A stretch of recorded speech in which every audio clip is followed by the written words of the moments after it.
Hey guys, welcome back. It's another edition of Sports Buzz. We've been gone for a while, but we're back. This is Chelsea Torres. And Denise Cabello. All right, there's been a lot going on in the news lately, so let's get right to it. Let's start off with Adrian Peterson. Okay, so as we all know, or at least most people may know, Adrian Peterson actually turned himself in early Saturday morning.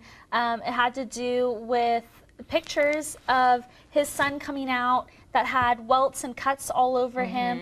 So basically the story that Adrian Peterson gave to the cops was that he grabbed a switch, a thin tree branch as he calls it, and struck his child at least 10 times in May.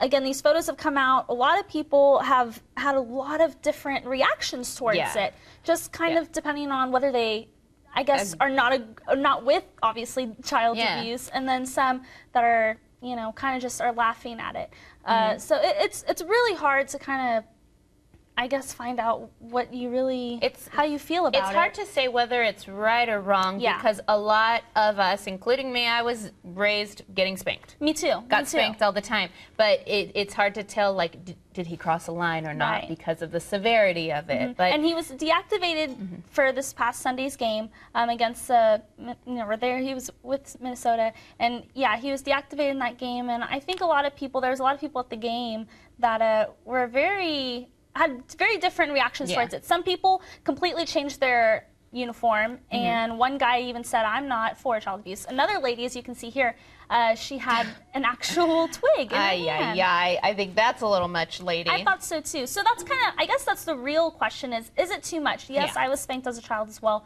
Is it too much to talk about, you know, how he raises his child? I'm not really sure. No court dates have been set yet. It's a real generational thing too. Like the older generations, it's what it was. It was discipline. So that's a little bit hazy there, but I don't know. I'm not too mad at Adrian. I'm not either. And actually, I just heard about maybe an hour ago that he's still going to be practicing this week. Not only that, but he's also expected to play on Sunday. So the next story that we have to talk about is Oscar Pistorius. Everybody knows about Oscar Pistorius. Everybody knows about this story. So obviously, it was found out that he was not guilty of premeditated murder. And I don't know, and he was found guilty of culpable homicide in the death of Reva Steenkamp. The funny thing I find about this is that I heard that he may even write a book on the shooting of his girlfriend. Of course he will. O.J. Simpson did it. Why wouldn't he do it? I just think that's so weird. I mean, so many people. It's a weird way to mourn. It is. I think it's really weird. So many people have hated him. And now he's going to go and say, oh, I'm just going to write a book about it. Yeah, exactly. That's very odd to me. All right, the biggest thing I think making news right now, the most recent, and it's just caught everybody's attention, is Ray Rice, especially since the video came out. What are your thoughts? Honestly, I don't condone domestic violence at all. Of course, But my thing is that I'm just surprised that his wife even married him after the fact. Okay, here's the other thing. There's two different, I guess, stories you can go from this. You could talk about Roger Goodell and whether he knew about the video ahead of time. He says that Ray Rice did come up to him and told him, hey, you know, I punched my fiance, this is what happened. But I don't think Roger Goodell necessarily took it as, oh, you know, you punched her, you knocked her out in the elevator and dragged her out into the hallway. And obviously he didn't, he thinks, and everybody thinks, that he didn't see the video ahead of time. So and it's hard to believe that for me. I think that he did see it, and if he didn't see it, he should have gone to find it.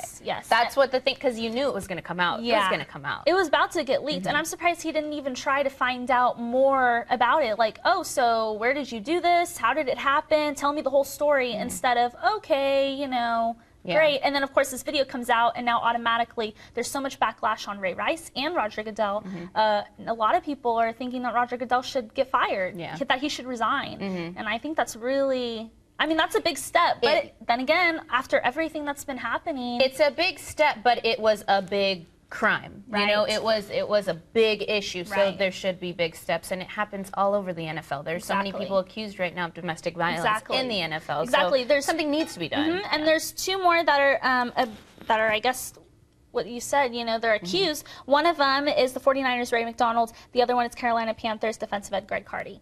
So It's a big topic, obviously, and it resonates with us, especially since we're women. So hopefully that they figure that out and that doesn't happen anymore. Right. But how about we end on a feel-good story, shall we? Yes. Tell us about it. So our football player of the week is going to be Devin Stills. This is awesome. He has been taking care of his 4-year-old daughter who is battling stage 4 pediatric cancer. The Bengals announced that they'll donate all proceeds from the sales of his number 75 jersey to Children's Hospital in Cincinnati and to research into pediatric cancer. Very cute. And what a cute picture. I love know, isn't that wonderful? Yes. Way to go, guy. You're so cute. I love it. Thank you for ending that on a nice note. I know. All right, guys, if you want to know more about us, we're your sports bros. You can find me on Twitter at Denise Cabello TV, at I'm Chelsea Torres, and we'll see you next time.